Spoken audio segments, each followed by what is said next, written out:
네, 시청자 여러분 안녕하십니까? 3월 3일 재테크 알아야 번다 홍유경입니다. 자, 어제에 이어서 오늘 부동산 투자 전략 그리고 여러분들이 궁금해하는 수익형 부동산과 시세 차익을 높여볼 수 있을 만한 이슈 매물들 소개하는 그런 코너들 준비를 했습니다. 실제로 예전에 자주 다녔던 동네에 다시 좀 오랜만에 가봤더니요. 재건축 호재가 있는 아파트의 경우에는 주변의 변화와는 상관없이 1억 가까이 그냥 그 아파트만 가격이 올라 있더라고요. 아무래도 호재가 적용되는 이제는 좀 분야별로 섹션별로 다른 움직임을 보이고 있구나라는 현장의 그런 느낌을 받을 수가 있었습니다. 자, 여러분들이 보유하고 있는 부동산은 지금 현재 움직임이 어떤가요? 교통의 변화도 계속해서 눈에 띄고 있고요. 여러 가지 정책에 의한 변화들도 이제 더욱더 예민하게 발달을 할 수 있을 만한 그런 2015년도입니다. 자, 오늘 부동산 투자 전략 궁금증 실시간 전화와 문자 상담 통해서 도움을 드리도록 할 테니까요. 그동안 특히나 궁금했던 지역이 있다면 어김없이 이 시간을 좀 활용해 보셨으면 좋겠습니다. 서울 전화 02-6676-0230번이고 문자로 상담 원하시는 분들 샵 8181번으로 도움 드리고 있습니다. 자, 오늘 함께할 세 분의 전문가 소개를 해드릴게요. R&DS의 장영남 전문가 그리고 이지연 연구원 또 가자 부동산 연구원의 최경화 소장 함께합니다. 안녕하세요. 안녕하세요. 네, 반갑습니다. 네, 3월 시작하고 만나 뵙습니다. 네네네. 자, 오늘 특히나 이슈 매물, 각 지역에서 좀 엄선된 매물이라고 하는데 좀 소액으로 접근할 수 있는 매물들도 많이 준비를 해주셨다고요? 어떤 내용인가요? 저 같은 경우에는 이제 한 특정 지역의 그 이슈를 가지고서 우리 시청자분들이 어떠한 기준으로 물건을 선택을 하면 실패하지 않은 투자가 됐는지에 초점을 맞춰가지고 거기에 대한 설명을 드리면서 제가 우수한 매물에 대한 그 장단점을 다시 한번 또 분석도 해드리고 하는 시간을 갖도록 하겠습니다. 네, 기대가 됩니다. 저는 이지연 전문가님은요? 네, 저는 오늘 그 실투자금 900만 원으로 네. 그 투자를 하실 수가 있는 주거용 오피스텔 준비해봤습니다. 천도 아니라 900만 원. 900만 원으로 실투자 900만 원으로 시세 차익을 높여본다. 이야, 파격적인데요. 네, 기대해 주세요. 자, 그리고요, 최경호 소장님. 예, 수익형 부동산의 꽃은 뭐니 뭐니 해도 높은 수익률입니다. 네. 그래서 오늘 높은 수익률을 가져가실 수 있는 제가 정말 알짜 매물을 준비해봤습니다. 알겠습니다. 지역 분석부터 소액 투자, 수익형 부동산까지 잠시 후 이슈 매물대 여러분들에게 무한 공개를 해드리도록 할 테니까 끝까지 함께해 주시기를 바라겠고요. 자, 일단 여러분들이 궁금한 문제부터 좀 해결을 해드리겠습니다. 서울 전화 02-6676-0230번, 자, 그리고 샵 8181번으로 도움 드리고 있습니다. 자, 전화 상담부터 바로 받아보도록 할게요. 여보세요? 여보세요. 네, 안녕하세요. 네네, 항상 좋은 정보 감사드립니다. 네, 고맙습니다. 계속해서 애청해 주시길 바랄게요. 예, 그럴게요. 자, 어떤 부분 궁금하신가요? 의정부시 녹양동 네. 휴먼시 아파트 3단지 32평형을 보유하고 있는데요. 네. 그게 뭐 예전에 뭐 듣기로는 GTX니 뭐 이런 호재가 좀 있었던 것 같은데. 네. 그래서 지금 그런 호재가 앞으로 있을 건지 또 이걸 판매를 하게 되면 매도를 하게 되면 네. 언제쯤 하면 좋을지 네. 이러한 조언들을 좀 듣고 싶어서 네. 전화드렸습니다. 뭐 가격 네. 변화는 있었었나요, 그동안? 그동안에 뭐 이렇게 막 좀 약간 그 제가 2007년도에 입주를 했었는데요. 네. 그때 피크였었잖아요. 그리고 그 후에 좀 떨어지다가 약간 오르는 것 같아요, 지금요. 아, 그렇구나. 예, 알겠습니다. 자, 그래서 이제 매도를 해야 되는 타이밍이 온 건지 이런 게 좀 궁금하실 것도 같거든요. 적정 예. 매도가와 매도 시점에 대한 궁금증 주셨습니다. 자, 이 부분 장영남 소장님에게 답변 들어보도록 하죠. 네, 안녕하세요. 반갑습니다. 네, 감사합니다. 예, 지금 항상 좋은 정보 의정부 감사를 드리고요. 네네, 의정부 쪽에 지금 거주를 하고 계시네요. 예. 그쪽에 아파트를 분양을 받으셨을 것 같은데. 예, 받으셨습니다. 예, 분양을 뭐 그쪽 지역을 선택하시는 뭐 어떤 이유가 좀 있으신가요? 생활고가 이쪽이었어요. 생활 권역이요. 예. 대부분 이제 주택을 선택할 때 이제 생활 권역 무시할 수 없는 거죠. 예. 근데 제가 이런 말씀 드리면 좀 그렇겠지만 그 의정부 지역에 전통적으로 예. 그 특히 이제 의정부 지역에 속한 것이 경기 북부 지역이거든요. 근데 그렇죠. 경기 북부 지역이 이 경기 남부 지역에 비해서 주택 가격 상승이 좀 굉장히 적었던 게 이제 과거의 통계였었고요. 예. 그 흐름 현재까지도 마찬가지 이어져 오고 있습니다. 예. 그래서 제가 이제 우리 현재 시점에서 예. 전세가가 지금 굉장히 상승하고 있지 않습니까? 예. 예. 근데 이제 보통 우리가 통상적으로 알기에는 전세가가 굉장히 많이 상승을 하면 네. 아파트 가격도 상승을 한다는 게 일반적인 상식선이거든요. 예, 예. 근데 이제 우리가 그 관심 있게 지켜보는 지역들 또 인기 있는 지역들은 그런 상식선이 거의 통했어요. 예. 근데 이제 통하지 않은 몇몇 지역들이 있는데 그 지역 중에 하나가 의정부 지역이었고 의정부 지역 중에서도 하필이면 이 녹양동은 예, 예. 의정부에서 가장 북쪽에 있거든요. 그렇죠. 예. 녹양동을 더 넘어가면 이제 양주시로 넘어가지 않습니까? 예, 그렇습니다. 이런 부분이 있어요. 그래서 제가 굳이 그 지도를 보지 않고서 말만 가지고 제가 설명을 드린다면 이렇습니다. 과거의 의정부 지역에서 아마 입주했을 때 혹시 전세가가 얼마나 됐는지 기억하십니까? 우리 시청자분? 그때 제가 알기로는 한 2억 정도 된 걸로 알고 입주 있는데요. 당시에요. 예, 예. 한 1억 한 8천 정도. 1억 8천 정도. 그럼 지금은 전세가가 어느 정도 합니까? 지금 한 뭐 2억 2천 정도. 2억 2천 정도. 그러면은 예. 입주가 지금부터 한 7년 정도라고 한다면 예. 그러면은 지금 한 6천만 원 정도 상승을 했네요. 전세 가격은요. 예, 예. 근데 아파트 가격은 지금 입주할 때 당시에 비교를 했을 때 지금 현재 시점에서 좀 많이 떨어져 있죠. 한 1억 정도 떨어진 것 같아요. 1억 정도 떨어져 7, 있죠. 8천? 예, 예. 자, 과연 왜 그럴 것인가부터 생각을 해볼 필요가 있어요. 예. 제가 이제 두 가지 말씀을 드렸는데 이 주택이라는 것은 이 수요가 어떻게 창출되느냐에 따라서 주택의 가치가 달라지고 가격이 변화가 생기는데 네. 의정부시 같은 경우에는 서울의 끝자락도 아니고 그 경기 북부의 끝자락에 있기 때문에 예. 다른 지역에서의 주택 수요를 끌고 올 만한 요인이 별로 없습니다. 예. 그러면 자체적으로 가격이 오를 수 있다는 얘기는 어떤 수요, 즉 전세가 상승에 의해서 매매가 전환되는 상승을 패턴을 봐야 되는데 그 효과조차도 지금 없거든요. 예. 그 효과조차도 없는 이유는 왜 그러냐면 지금 이제 우리 시청자분께서 갖고 계신 아파트는 비교적 새 아파트예요. 예. 근데 그 의정부에서 아래쪽 서울과 가장 가까운 쪽 회룡역이라든지 이쪽의 아파트들은 90년 중반에 지은 아파트들이 있거든요. 예, 예. 그런데 이런 아파트들의 전세 가격이 더 싸요. 훨씬 더. 네.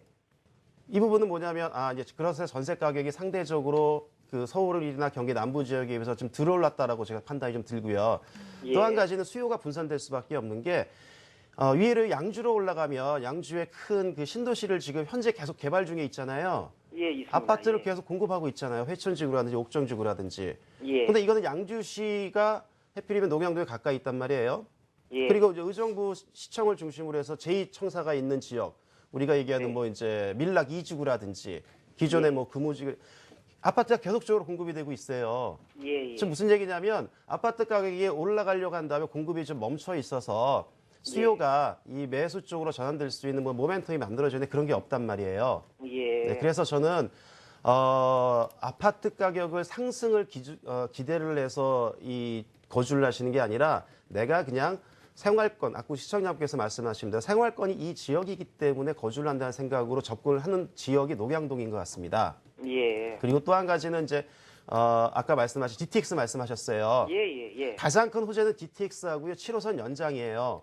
예. 근데 GTX는 의정부역까지고요. 7호선 같은 경우 아까 말씀드렸던 대로 이제 의정부 제2북부청사, 경기도 제2청사죠. 예, 예. 그쪽을 지나서 밀락지구를 지나가 버리잖아요. 녹양동하고 관계가 없단 말이에요. 아, 예. 그래서 저는 큰 여파가 없을 거라고 보여지고요. 지금 예. 현재 전세가 상승기에 매도할 수 있어 매도해야 된다고 보여지는 거고 특정한 시기는 지금 네. 단정 지을 수가 없습니다. 우리 시청자분. 예. 네, 여기까지 이렇게 설명드릴게요. 그럼 알겠습니다. 지금이라도 빨리 매도하는 게 오히려 더 좋을 수가 있겠네요. 전세가 상승기에 부동산이 상승할 수 있는 모멘텀이 지금 계속 만들어지고 있는 시점이에요. 근데 이 모멘텀이 의정부까지 가는데 시간이 상당히 많이 걸립니다. 그 시간이 상당히 많이 걸린다는 얘기는요. 우리가 1년 이내에 갈 수 있다고 절대 얘기를 할 수가 없습니다. 즉 대세 상승기가 완전히 들어가야 의정부 끝자리까지 이어지거든요. 그 시점은 통상적으로 1년 반, 2년 정도 지나야 돼요. 네, 지역이 조금 너무 약간 벗어나 있다라는 부분이 좀 아쉬움이 있습니다. 그리고 또 한 가지는 빨리 네. 좀 매도를 해야 되는 게 지금 이제 아까 양주라든지 이쪽에 계속 신규 아파트를 공급을 해서 분양할 거거든요. 이제 네. 계속적으로. 네. 그러면 관심이 더 멀어지지 않겠습니까? 그리고 아파트 연수는 상대적으로 10년에 가까이 지나가 버리고요. 그럼 건물 가치가 계속 떨어지거든요. 네. 그래서 저는 지금 현 시점인 2015년 내에 매도하는 게 좋겠다고 생각이 듭니다. 네. 자, 일단 더 늦추지 말고요, 우리 시청자님. 예. 조금은 서둘러서 지금이라도 빨리 매도를 하는 것이 좋겠다라는 의견입니다. 일단 예, 이 의견 감사합니다. 잘 참고를 하셔서 좀 서둘러 움직이시는 것이 좋을 것 같고, 그래도 전세가율 높은 상황이고 전세를 원하는 사람들은 많다라고 하니까 오히려 매매로 전환되기는 쉬우니까 이 기회 잘 틈타서 매도해 보시기를 바라겠습니다. 예, 감사합니다. 네, 고맙습니다. 도움이 되셨으면 하는 바람이고요. 뭐 이렇게 아닌 건 아니다, 맞은 건 맞다 분명하게 얘기해 주는 게 우리 시청자 여러분들에게 도움이 될 것이다 저희도 생각을 합니다. 서울전화 02-6676-0230번, 문자 참여는 샵 8181번입니다. 이제 전세가 상승한다고 매매가도 올라? 그럴 시대는 끝났다라는 거. 시청자 여러분들이 보유하고 있는 부동산도 지역에 따라 다를 수 있다라는 거 반드시 좀 잊지 않으셨으면 좋겠습니다. 자, 계속해서 다음 상담 이어보죠. 여보세요? 아, 네. 여보세요? 네, 안녕하세요. 네, 안녕하세요. 네. 어떤 부분 궁금하신가요? 아, 예. 제가 판교 테크노밸리에서 근무를 하고 있는데요. 네. 네. 판교로 회사를 오고 싶은데 좀 판교가 좀 비싸잖아요. 네, 그래서 맞아요. 좀 문의 좀 드리려고 어떻게 하면 좋을지. 알겠습니다. 가격은 한 어느 정도 지금 금액대는 생각을 하시는데요? 제가 성남 예전 구시가지 쪽에서 살아요. 네. 네, 그래서 지금 저한테 가지고 있는 돈 한 4억 정도 되는데 네. 제가 가장 눈여겨보는 게 봇돌마을 4단지 24평 네. 하고 1단지 33평 둘 중에 하나를 매수를 하고 싶은데 네. 어떤 게 더 나을지. 네. 살펴도 보셨네요. 네. 네, 알겠습니다. 자, 더 좋은 방법이 있을 수도 있고요. 일단 전화 잘 주셨습니다. 지금 판교 테크노밸리에 근무하고 있기 때문에 이곳에서 너무 멀어지시면 안 될 것도 같아요. 사업대에서 가장 좋은 방법은 무엇일지 최경화 소장님이 또 판교 전문이거든요. 인사부터 나눠주시죠. 시청자님 안녕하세요. 아, 네, 안녕하세요. 네, 아주 좋은 곳에 근무하고 계시네요.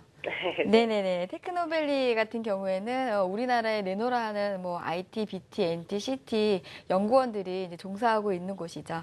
근데 이제 가장 안타까운 거는 판교의 집이 사실 너무 비쌉니다. 너무 그래서 비싸요, 진짜. 예, 가까이 예. 이사 오려고 하시는데 이사 못 오시는 분들이 대부분이라. 네, 지금 시청자님은 보유하고 계신 금액이 4억 정도 된다고 하셨죠? 네. 근데 이제 보틀마을 4단지를 보셨네요. 네. 예, 근데 이제 거기 24평이나 그 주변에 33평 중에 어떤 것을 이제 매수하면 좋을지 그것이 궁금하신 거죠? 네, 맞습니다. 예. 네. 그러면 제가 너무 정확하게, 명확하게 확신을 갖고 말씀을 드리겠습니다. 보틀마을 4단지 24평을 매수하셔야 됩니다. 예, 그 이유를 좀 간략히 설명을 해드리면, 첫 번째는, 판교 전역에서 24평을 보유하고 있는 단지가, 2개 단지밖에는 없습니다. 근데 동판교에서는 보틀마을 4단지의 24평이 유일한 평형이세요. 그러니까 공급량의 희소 가치가 있는 평형대입니다. 예, 네. 그래서 거기 아마 금액을 알아보셨나요? 매매 가격을요? 대충 인터넷으로밖에 알아보진 않았어요. 예, 지금 시청자님이 보유하고 계신 4억이시면 지금 현재 여기가 저층 같은 경우에 5억 5천이고요. 네. 중간층으로 가게 되면 5억 8천 정도 나오게 됩니다. 그 시청자님이 보유하고 계신 금액으로 충분히 매수가 가능하시고요. 네. 물론 33평도 한 6억에서 6억 8천 사이로 물건은 나와 있지만 일단은 33평형의 아파트 공급량이 훨씬 더 많은 상황인 거고 24평형에 대한 공급량이 거의 없는 상황인 거기 때문에 네. 저는 24평형을 매수하시는 쪽으로 좀 설명을 드려보겠고요. 좀 다른 시청자님들 같이 한번 설명을 제가 지도를 보면서 간략하게 좀 설명을 드리겠는데요. 지금 현재 시청자님이 보고 계셨던 그 보틀마을 4단지가 여기 있고요. 그 다음에 네. 33평 아파트가 이렇게 산재에 있습니다. 근데 테크노밸리가 바로 이렇게 옆에 인접해 있고요. 네. 예, 그래서 도보로 한 7, 8분 거리에 있습니다. 그래서 그 보틀마을 1, 2단지하고 4단지가 테크노밸리 기업체 종사원들이 가장 선호하는 단지예요. 근데 그중에 24평형은 공급량이 거의 없기 때문에 24평형에 대한 가격적인 부분에 대해서 시세 차익을 또 가져가실 수가 있으세요. 근데 또 중요한 거는 이쪽 24평형의 5억 5천이신데 분당 수서 고속화도로를 기점으로 해서 구시가지에 있는 분당 이쪽 아파트가 38평형의 5억 5천 정도 됩니다. 근데 아파트가 이제 15년에서 19년 정도 아주 오래된 아파트입니다. 그래서 지금 현재 앞으로는 이제 대형 평형에 대한 수요도가 좀 많이 떨어지는 부분이 있고요.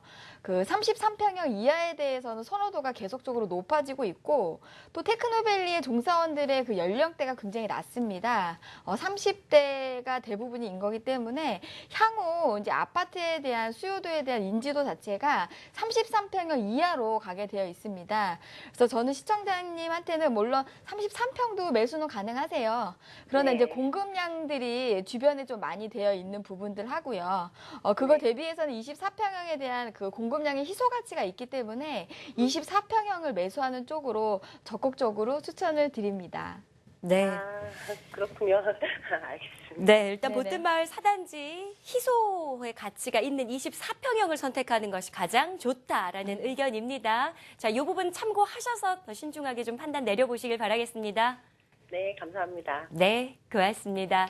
자, 그런데 이제 판교 아파트 예전에 한번 얘기가 나왔었는데 지금 매수하기에는 너무 고평가된 상황이다라는 이야기를 사실 하셨었잖아요. 네네네.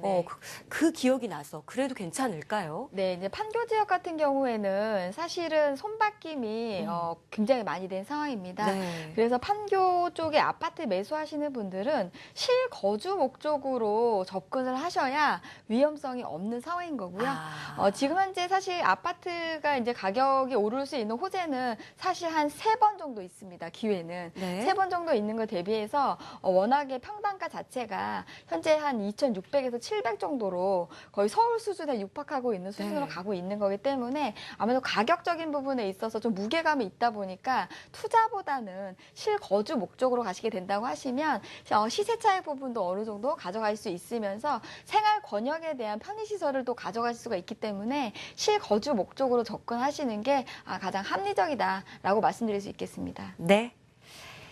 자, 재테크 알아본다. 오늘은 부동산 투자 전략 함께하고 있습니다. 든든한 세 분의 전문가가 여러분들의 궁금증 해결을 해드리고 있고요. 서울 전화 02-6676-0230번 함께하고 있고 문자 상담 원하시는 분들 샵 8181번으로 보내주시기를 바랍니다. 자, 다음 상담 바로 연결해 보겠습니다. 여보세요? 여보세요. 네, 안녕하세요. 네, 안녕하세요. 자, 어떤 부분이 궁금하신가요? 네, 제가 면목동에 18평짜리 평창 빌라를 좀 보유하고 있습니다. 네. 네, 근데 이제 지금 회사 문제 때문에 지금 좀 전세를 주고 제가 지금 강남 쪽에 좀 전세를 살고 있는데요. 네. 예, 이 빌라를 어떻게 좀 보유를 해야 될지 아니면 팔고 좀 다른 쪽으로 좀 투자를 해야 될지 좀 궁금했어요. 네. 자, 면목동의 위치는 혹시 어디쯤이라고 이야기를 해주실 수 있으세요? 이제 그 역에서 한 동쪽에 있거든요. 역에서 동쪽 네. 방향 쪽에. 네. 알겠습니다. 일단 지금 매도를 할지 보유를 할지 이 부분에 대한 이야기니까요. 구체적인 얘기는 전문가와 인사 나누시고 나서 해보시길 바라겠습니다. 이수연 전문가님 이 부분 해주시겠어요? 네. 예. 안녕하세요, 시청자님. 네, 안녕하세요. 네, 아까 성창빌라라고 하셨죠? 네, 예. 지금 강남에 살고 계시고요. 네, 지금 전세로. 멀리 가셨네요. 네. 지금 위치를 보면은, 아이고, 이게. 네, 이쪽에 지금 보이고 있는데, 지금 위치를 봤는데요. 저는 우선은 매도하시라는 의견 먼저 드리겠습니다. 네, 이쪽에 지금 이 정도 노후된 그 빌라 같은 경우에는 지금 18평대라고 하셨죠? 네. 네, 1억 한 9천에서 2억 정도 가는 걸로 알고 있는데 혹시 시세는 확인해 보셨나요? 네, 한 그 정도 하더라고요. 네. 왜 제가 매도 의견을 드렸냐면요. 이제 같은 돈으로 어차피 투자를 하시려고 하시면 조금 더 미래 가치가 있고, 좀 가치가 이제 나중에 수익을 창출할 수 있는 그런 곳에 같은 시간을 들이면 이제 투자를 하는 게 좋잖아요. 네. 그래서 이 면목동 지역에 보시면요. 잠시만요. 동 지역에 여기서 면목동에서 조금 이렇게 내려오다 보면은 여기 용마 터널이 개통이 됐죠. 네. 네, 용마 터널이 개통이 됐고 바로 내려오면은 구리 암사대교가 있습니다. 네. 네, 그렇기 때문에 이런 중랑구하고 강동구하고 바로 이제 연결이 되는 그런 교통 호재가 있잖아요. 네. 때문에 이런 교통 호재를 조금 더 수혜를 받고 지역적으로 상승할 수 있는 지역에 투자를 하시는 게 맞잖아요.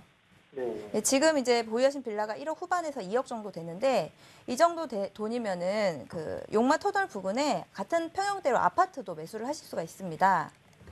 네, 보시면 네, 이쪽에 뭐 한신 아파트라든지 이쪽으로 이제 매수를 하셔도 되고 이 빌라를 보유하고 있을 바에는 같은 돈으로 조금 더 가치가 상승할 수 있는 지역에 투자를 하셨으면 좋겠고요.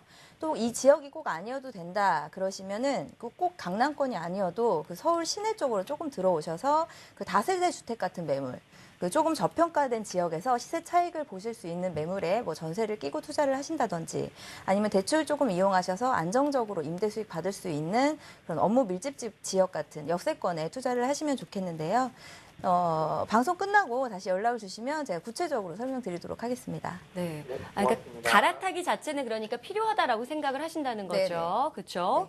지금 보유하고 있는 면목동의 다세대 주택은 보유하는 것보다는 매도 쪽으로 뭐 갈아타기에 대해서는 짧은 시간 설명드리기 어렵기 때문에 더 도움이 필요하시다면 그 부분 연락처 다시 한번 남겨주시길 바라겠습니다. 시청자님. 네. 고맙습니다. 면목동. 사실 교통호재는 있다고 하지만 그 밖에 막 특별한 호재가 그쵸 있는 상황은 아니기 때문에 자 계속해서 다음 상담 좀 문자 사연 좀 살펴드릴까요? 전화 연결되었나요? 네, 전화 연결되어 있습니다. 여보세요?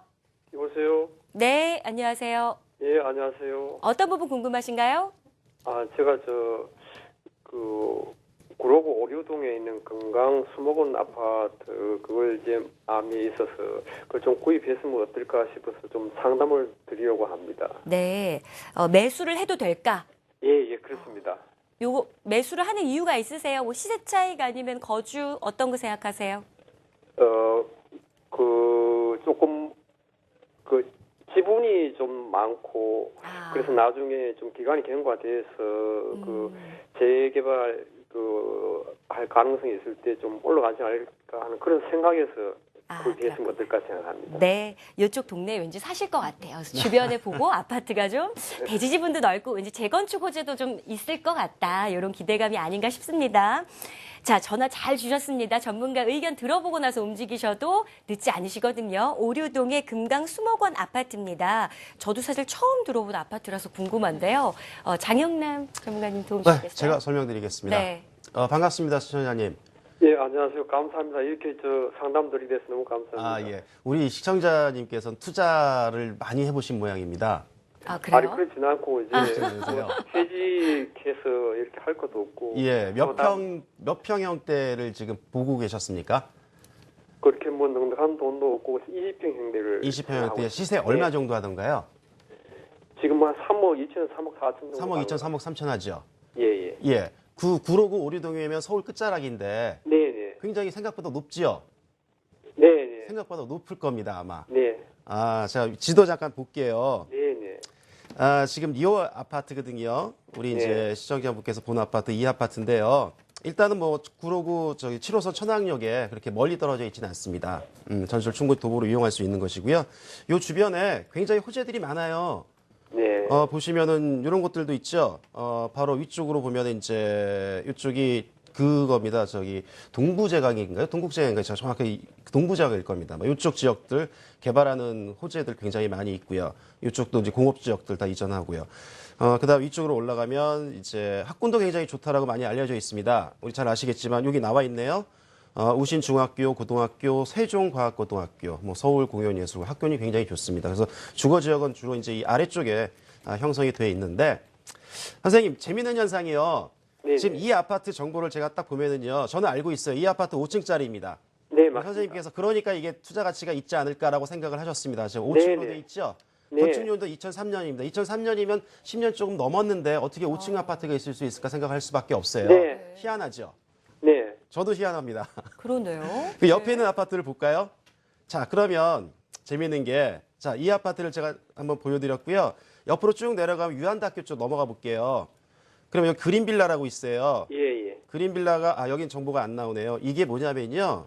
타운하우스입니다. 80년대 후반에 지어진 타운하우스. 즉, 우리가 서울로 따지면 그 고급 빌라들이 있죠. 뭐 서초동의 롯데빌리지라든지 또 방배동에 이제 그 빌라들 이렇게 쭉 있는 거, 뭐 설해마을이라든지 이런 식으로 그 고급 주택들이 있어요. 좀 큰 평형들입니다. 네. 그 옆에 보면은 이제 이런 아파트들 있죠. 동고 뭐 수목 아파트들 이렇게 볼까요? 이것도 보세요. 총 6층으로 돼 있어요. 2009년도에 입주한 아파트인데. 그리고 선생님이 보시는 아파트 바로 위쪽에 동부 아파트로 제가 한번 또 보여드릴게요. 여기도 5층으로 돼 있네요. 이 아파트는 98년도에 만들어진 아파트인데. 예. 온수역 주변을 한번 볼까요? 제가 좀 더 확대를 시켜서 보겠습니다. 확대를 시켜보면 동신 아파트라고 있습니다. 자, 볼까요? 이것도 5층입니다. 아, 성원 빌라라고 있습니다. 자, 이건 3층입니다. 재밌죠? 예, 예. 저층이죠. 신기한 동네인데요. 신기하죠? 네. 그런데 재밌는 거는요. 제가 말씀드렸던 이 아파트들 중에서 지금 온수역에 있는 아파트들 전부 다 저층 아파트들이거든요. 여기 보시면은 이제 뭐 동진이라든지 대흥이라든지 성원이라든지 이 동신 아파트가 부천으로 들어갑니다. 여기까지는 이제 구로구로 들어가는데 여기까지는 딱 구로로 들어가거든요. 오른쪽은요. 이 아래쪽은 부천으로 들어갑니다. 지역이.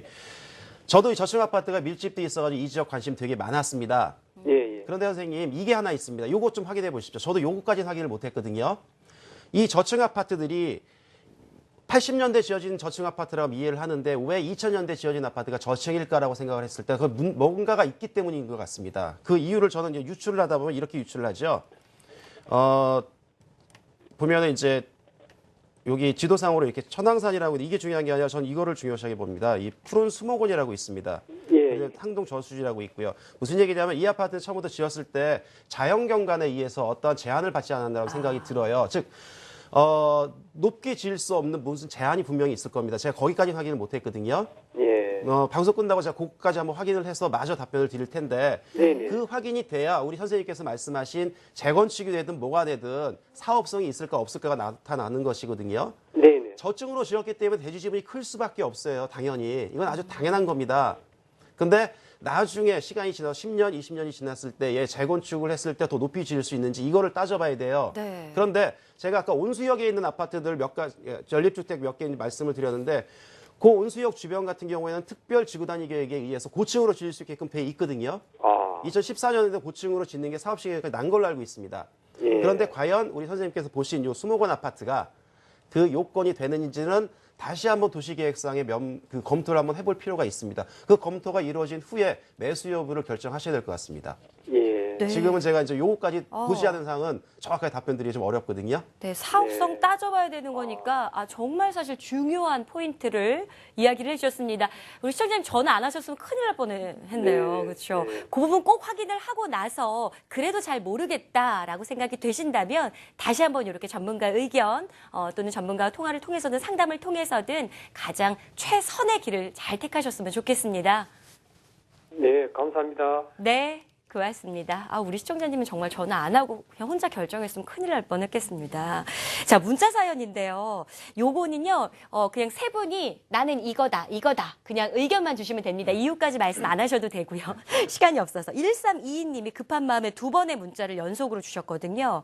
투자 목적으로 아파트 구입하려고 하는데 공덕동과 용산구 중 어디가 좋을까요? 라는 질문을 주셨습니다. 그냥 어디가 좋다라고 생각하는지 한 분씩만 의견 드릴게요. 어디가 좋은가? 공덕동, 용산구? 마포구 공덕동을 적극적으로 저는 마포구, 추천드립니다. 공덕동. 네네. 자, 차영남 전문가님은요? 저도 마포 공덕동입니다. 마포, 공덕동. 알겠습니다. 자, 그리고요.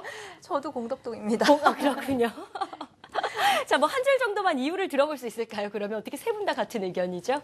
네, 뭐 장윤남 선생님. 투자 목적의 아파트라고 네. 한다면 시세 차익을 기대를 해야 되잖아요. 용산구에 시세 차익을 기대할 수 있는 아파트가 이제 새 아파트 거의 없습니다. 그리고 이제 그 시세를 견인할 수 있는 지역적 네. 개발 호재가 지금 나타나는 게 아니라 몇 년이 더 지나야 되거든요. 네. 근데 마포 공덕동 그 주변의 재개발 뉴타운 지역들이요. 그 주변의 아파트가 견인하고 있는 게 작년, 재작년부터 앞으로 3년 동안 계속 좀 끌고 가고 있거든요. 그렇기 때문에 시세 차익 목적으로 그쪽 접근하는 게 좀 더 낫지 않을까라고 생각을 했습니다. 네. 뭐 최경화 전문가님도 같은 말씀하셨던 네. 내용이 그게 핵심입니다. 네네. 이하동문? 예, 예. 알겠습니다. 네, 우리 시청자님 문자를 두 번이나 연속해서 주셨는데 도움이 되셨으리라. 뭐 세 분 다 한 가지 답변이 나왔기 때문에 어려움이 없으실 것 같습니다. 근데 제가 부연 설명을 더 드린다면요. 공덕동에 있는 아파트들은요. 90년대 중반에 지어진 아파트들이 꽤 많습니다. 예. 그 아파트는 배제를 했으면 좋겠습니다. 알겠습니다. 자, 그 부분 더 궁금하시면 다시 한번 우리 시청자님 문자 주시기를 바라겠습니다. 네. 자, 이제 매물에 대한 내용을 좀 이야기를 해드리도록 하겠습니다. 오늘은 특히나 우리 세 분의 전문가가 정말 준비를 좀 많이 해오셨다라고 하거든요. 정말 어디서 볼 수 없는 소액으로 또는 높은 수익률로 또는 다른 지역과 비교 평가를 통해서 자, 오늘 재테크 이슈 놓치지 마시기를 바랍니다. 오늘의 특징주 한번 살펴보시죠.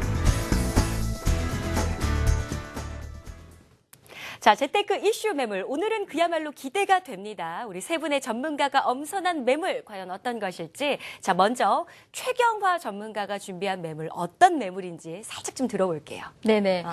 전에도 이제 시작할 때도 말씀을 드렸던 것처럼 수익형 부동산의 핵심은 수익률이라고 말씀드릴 수가 있겠습니다. 그래서 오늘은 그 높은 수익률과 그다음에 안정된 임대 사업이 가능한 그런 그 상가 매물을 제가 준비를 해봤습니다. 지역은 어디죠? 네, 지역은 제가 저번 주에도 제2 동탄 신도시에 대해서 말씀을 드렸는데요. 너무나 핫한 지역입니다. 그래서 오늘 이 제2 동탄 신도시에 위치한 또 상가 매물을 준비해 봤는데요. 정말로 어떤 폭발적인 인기다라고 말씀드릴 수가 있겠습니다. 자, 투자 공략법이 두 가지입니다. 네네. 제2 동탄 신도시의 핵심 키워드는 단지 내 상가가 되겠습니다. 네. 그래서 단지 내 상가에 대해서 그 수익률하고 어떤 연관성이 있는지 부분에 대해서 오늘 제가 자세히 비교 분석을 해드리도록 하겠습니다. 알겠습니다. 자, 수익률로 승리를 할 수 있는 부동산 투자 전략. 오늘은 제2 동탄 신도시 중에서도 다른 상가가 아니라 단지 내의 상가거든요. 자, 이제 조목조목 그 이유를 좀 살펴보도록 하겠습니다. 첫 번째, 어떤 것 때문인가요?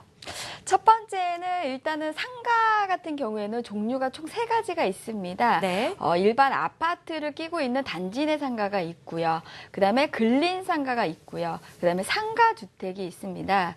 그러나 이 3가지를 우리가 비교 분석을 해봤을 때 과연 임차인의 입장에서 어떤 상가를 구해서 내가 창업을 하고 장사를 할 것인가 여기에 포커스를 맞췄는데 그것은 바로 수익률과 직결이 되고 있습니다. 그래서 이 수익률은 원가 대비해서 얼마만큼의 월세를 받아서 과연 내가 가져올 수 있는 수익률이 어느 정도 되느냐 그 부분에 대한 분석을 오늘 해드릴 건데요. 단지 내 상가의 핵심 키포인트는 원가 대비해서 굉장히 높은 월세를 받을 수 있다라는 것이 핵심 포인트가 되겠습니다. 네, 알겠습니다. 네.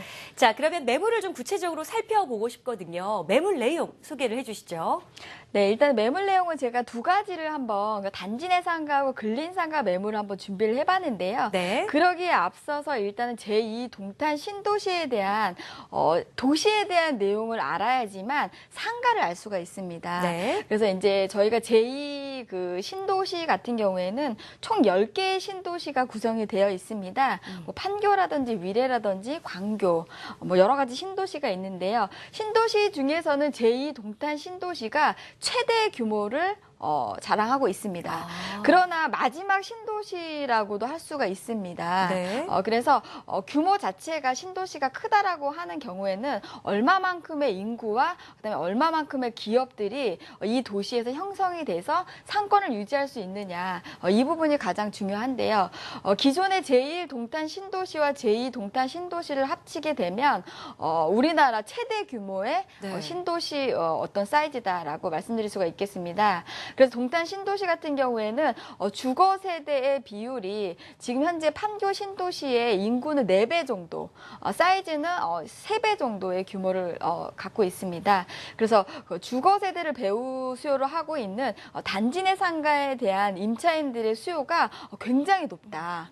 그거 대비해서는 원가가 굉장히 저렴하다. 이런 부분을 먼저 이제 핵심적으로 말씀을 드리고 싶고요. 네. 오늘 준비한 매물 같은 경우에는 동탄 신도시는 상권이 크게 3가지로 분리가 됩니다. 네. KTX 역사를 기준으로 하는 중심 상업 지역이 있고요. 네. 그다음에 아파트 시범단지 아파트를 기준으로 하고 있는 그 단지 내 상가하고 일반 근린 상가가 있는데 시범단지 안은 근린 상가하고 단지 내 상가하고 조금 별개로 진행이 되고 있습니다. 근데 오늘 제가 준비한 매물은 복합 상가 상권이라고 말씀드릴 수가 있겠습니다. 네. 복합 상권이라고 하는 것은 근린 상가와 단지 내 상가와 상가주택이라는 이 세 가지 형태가 복합적으로 이루어진 곳입니다. 그렇기 때문에 임차인들이 어떤 가게를 구할 적에는 우리가 원가가 월세가 저렴한 쪽, 그러나 입지 환경은 똑같습니다. 그러나 월세가 저렴한 쪽으로 가게를 구하는 거기 때문에 오늘 제가 준비한 매물은 저기 사진에 이제 나오고 있는데요. 상가주택과 근린상가와 단지 내 상가가 도로 하나를 두고 한 곳으로 밀집되어 있는 네. 그곳에 위치한 단지 내 상가를 오늘 제가 추천을 드릴 건데요. 하나 가지고 그러니까 세 개를 얻을 수가 있네요. 그렇습니다. 그러니까 임차인들이 아니면 살고 있는 주민들이 내가 이제 가서 어떤 편의시설을 이용하기 위해서는 이쪽 위치로 나와야 되는데요. 네. 근린상가를 갈 수도 있고 단지 내 상가를 갈 수도 있고 상가주택에도 갈 수가 있습니다. 네. 그러나 가게를 구하는 임차인의 입장에서는 너무나 그 똑같은 컨디션인데 월세가 저렴하다라고 하면 당연히 저렴한 쪽으로 움직일 수밖에 없습니다. 네. 그래서 오늘 준비한 매물이 그 이곳에 위치한 단지 내 상가 매물을 준비해 봤는데요. 매물에 네. 대한 구성을 한번 근린상가하고 한번 제가 비교를 해봤습니다. 그래서 이제 똑같은 어떤 평형을 기준으로 해서 한번 제가 비교를 해봤는데요. 분양 면적은 이제 단지 내 상가가 12.26평이고요. 근린상가는 17.88평입니다. 근데 우리가 실질적으로 쓰는 면적은 한 9평 정도로 비슷합니다. 이 내용은 벌써 이제 전용률이 단지 내 상가가 85%로 굉장히 높다. 근데 전용률은 이제 어렵게 생각하지 않으셔도 되고요. 전용률은 관리비하고 굉장히 밀접한 관계가 있습니다. 내가 실제 쓰는 면적 대비해서 관리비를 내야 되는데 근린상가 같은 경우에는 전용률이 낮다 보니까 실제 사용하는 면적 대비해서 관리비는 훨씬 더 많이 내는 상황인 거기 때문에 임차인의 입장에서는 상당히 비용적으로 더 많이 들어간다. 네. 그래서 단지 내 상가 쪽에 전용률이 높기 때문에 관리비나 이런 부분들에 있어서는 합리적으로 내가 쓴 것만큼 내는 부분이 있기 때문에 합리적인 가격을 낸다라고 볼 수가 있겠고요. 매매 금액 같은 경우에는 전용 9.4평인데 3억 5천입니다. 근린상가는 그거 대비해서 매매 가격은 5억 5천인 거고요. 임대 조건은 지금 3천에 200으로 임대를 예상해 볼 수가 있겠고요. 근린상가는 3천에 220입니다. 매매가는 벌써 한 2억 정도 차이가 나는데 월세는 20만 원 정도만 더 받을 수 있는 안타까운 그런 상황인데요. 이 수익률을 그래서 한번 비교를 해봤습니다. 보수적으로 그 매매 금액의 50%를 대출을 받는다는 조건 하에 수익률을 계산을 해보면 단지 내 상가 같은 경우에는 3억 5천을 투자를 해서 실투자 1억 7천으로 11%의 수익률을 네. 가져갈 수가 있고요. 네. 근린상가 같은 경우에는 2억 7천 정도를 실투자를 하시게 된다고 하시면 3천에 220에 6.2%라는 수익률을 가져가실 수가 있습니다. 수익률이 확실히 완전히 많이 예. 차이가 나죠. 차이가 그래서 훨씬 그 단지 내 상가하고 네. 근린상가에 대한 이런 중요한 구체적인 내용을 아시게 된다고 하면 네. 내가 투자의 방향을 어느 쪽으로 해야 되는지에 대해서 분명하게 아실 수 있을 거라고 봅니다. 네, 자 제2동탄 신도시의 단지 내 상가. 자, 오늘의 투자 공략법 또 매물에 대한 소개였습니다. 자, 뭐 최경화 소장이 아무래도 그 제2동탄 신도시, 2기 신도시에서 가장 최선이다 생각하는 매물을 엄선해 왔기 때문이지 모든 단지 내 상가가 다 좋은 건 아니니까 네, 그렇습니다. 추가적으로 궁금증이 있거나 전문가의 의견이 필요하시다면 우리 시청자 여러분들 바로바로 전화와 문자 상담 보내주시기를 바라겠습니다. 자, 오늘의 이슈 매물 제2동탄 신도시의 단지 내의 상가였습니다. 수익률이 확실히 눈에 띄네요. 자, 그렇다면 이 두 번째 매물은요. 아니 이게 정말 가능해? 이렇게 소액으로도 가능해? 라고 생각이 드실 것 같습니다. 정말 이렇게 저렴한 금액으로 가능한 투자가 있을까요? 이지연 전문가님? 네, 저희도 이제 소액 투자는 어디까지가 소액 투자인가 이런 네. 거에 대해서 얘기를 많이 하는데요. 오늘은 정말 소액 투자입니다. 알겠습니다. 자, 저희가 준비된 화면으로요. 먼저 매물부터 소개를 해드릴게요. 자, 등촌역입니다. 주거용 오피스텔이고요. 9호선 등촌역 도보 1분, 매매가가 2억 6,900만 원입니다. 전세 2억 6천만 원, 그래서 실투자 금액이 900만 원입니다. 자, 총 10층 규모의 오피스텔, 방 3개의 오피스텔이라는 점 살펴보시기를 바랍니다. 전세가율이 정말 높습니다. 와. 네, 전세가율이 97% 정도 되는 네. 지역인데요. 예. 우선은 입지 설명드리면 이제 등촌역, 9호선 등촌역 황금노선이라고 불리죠. 등촌역에서 1분 거리에 있습니다. 네, 그 투자자들이 굉장히 많이 관심을 가지고 있는 유망 지역으로 손꼽히고 있고요. 또 김포공항에서 여의도 국제업무지구, 또 잠실 국제교류복합지구까지 연계가 되기 때문에 이게 다 완공이 되고 나면 그 경제적인 시너지 효과가 굉장할 것으로 기대가 되는 지역입니다. 또 본 매물에서 한정거장 거리에 염창역이 위치해 있습니다. 염창역은 급행열차가 서는 그런 급행역인데요. 이에 따라서 여의도 업무지구라든지 강남권에서 직장인의 수요가 굉장히 많은 그런 우수한 위치에 자리하고 있는 매물입니다. 또 본 매물의 가장 큰 특징이죠. 900만 원이라는 소액 투자 하실 수 있다는 점입니다. 본 매물은 이제 자본 수익에 초점을 맞추고 투자를 하시면 적합하겠다고 생각이 되는데 900만 원이라는 돈을 미래 가치에 투자하신다고 보면 되겠습니다. 이제 9호선 라인이기 때문에 지가 상승의 여력도 굉장히 가지고 있고요. 또 실제로 본 매물 그 건축주께서 그 1년 반 전에 이 건물을 짓기 위해서 2억 2,100만 원 정도 그 3.3제곱미터당 2,100만 원 정도의 토지를 매입을 했는데 지금 현재는 2,700~800만 원 정도 호가를 하고 있습니다. 따라서 앞으로도 향후 그 미래 가치도 그 가격도 올라갈 수 있는 걸 예상을 해볼 수가 있겠고요. 또 인근에 3룸이 별로 없습니다. 그래서 시세를 또 알아보면은 2억 9천에서 3억까지도 형성이 되어 있는데요. 본 매물 분양가 같은 경우에는 2억 6천만 원대입니다. 상대적으로 저렴하기 때문에 향후 시세 차이까지도 기대해 볼 수 있는 매물입니다. 네. 자, 정말 어떻게 현장에서도 이런 매물을 잘 골라 오셨습니다. 자, 1,000만 원이 안 되는 900만 원으로 한번 부동산 투자를 해볼까, 시세 차익을 한번 노려볼까라고 생각하시는 분들에게 추천을 하고 싶은 매물이라고 합니다. 등촌역 인근의 등촌역 도보 1분 거리 역세권의 오피스텔이었습니다. 궁금증 있으시면 전화와 문자 상담 보내주시길 바라겠고요. 자, 하지만 이 세 번째 매물도 눈여겨보시면 좋을 것 같습니다.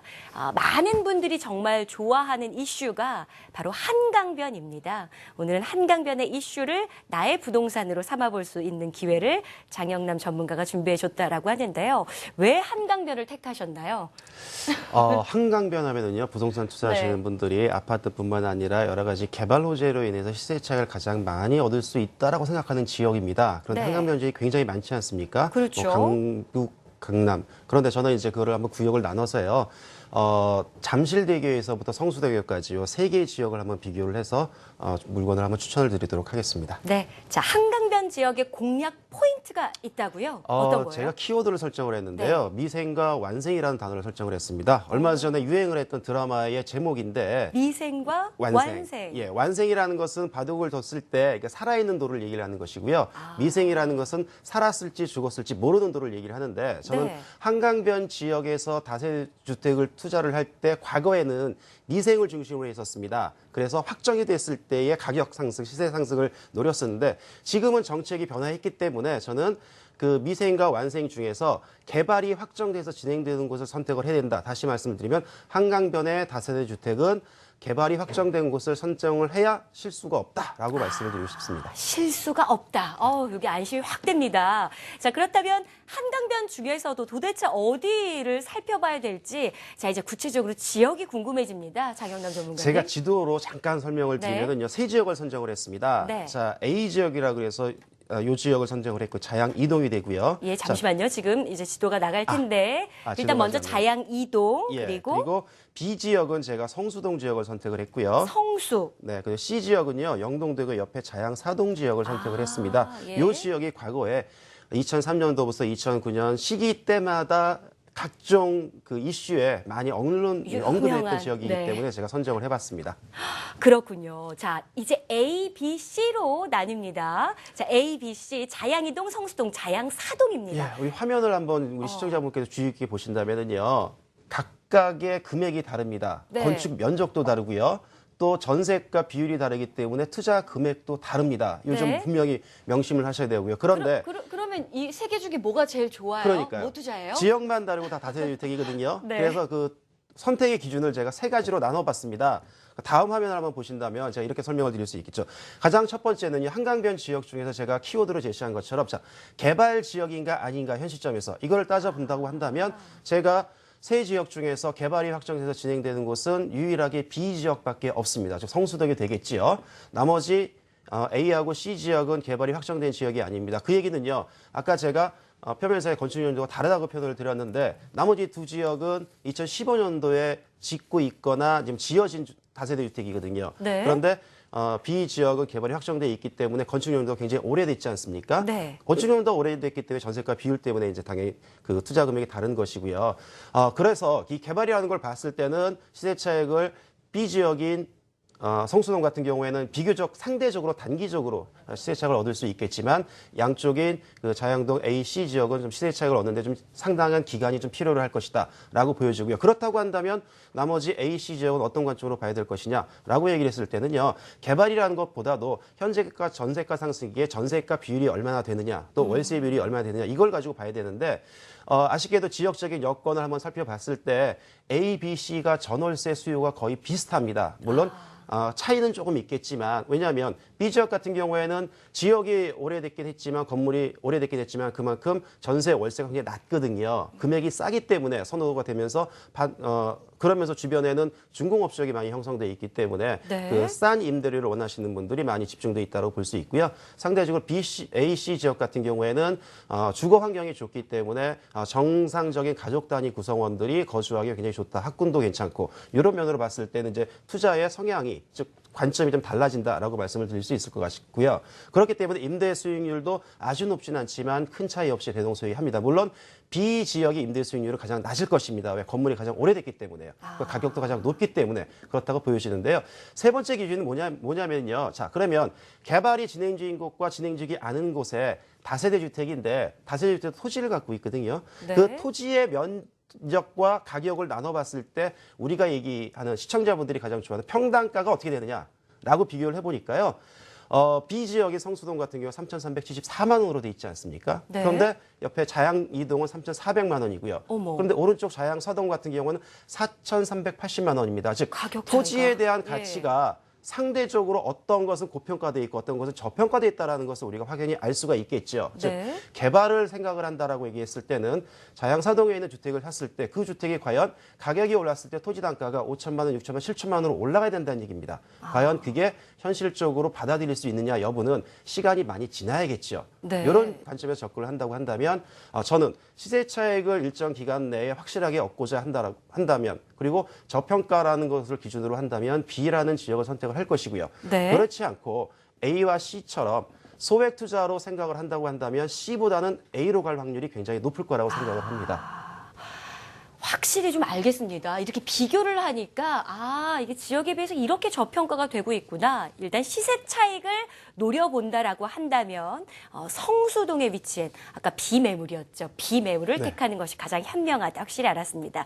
지금 최경화 소장도 그렇고 뭐 장영남 선생님 그렇고 다 현장에 있는 매물들로 비교를 해주신 거잖아요. 그렇죠? 네, 그렇습니다. 그렇죠? 네, 그렇습니다. 그렇기 때문에 선택은 아마 우리 시청자님이 하실 수 있겠지만 이러한 장단점을 따져볼 수 있다라는 거 오늘은 정말 좀 확실히 아실 수가 있으셨을 것 같습니다. 대단한데요. 준비를 많이 해주셨습니다. 자, 부동산 투자 전략 함께 했는데요. 우리 시청자 여러분들 아무래도 뭐 세부적인 내용 많이 궁금하셨을 것 같습니다. 서울전화 02-6676-0230번. 자, 문자로도 받고 있습니다. 샵 8181번으로 여러분들의 고민 내용 방송 끝난 이후에도 계속해서 보내주시기를 바랍니다. 자, 모두 부동산 투자의 최고의 성공자가 되는 그날까지 또 저희도 열심히 뛰겠습니다. 함께해 주신 여러분 고맙습니다.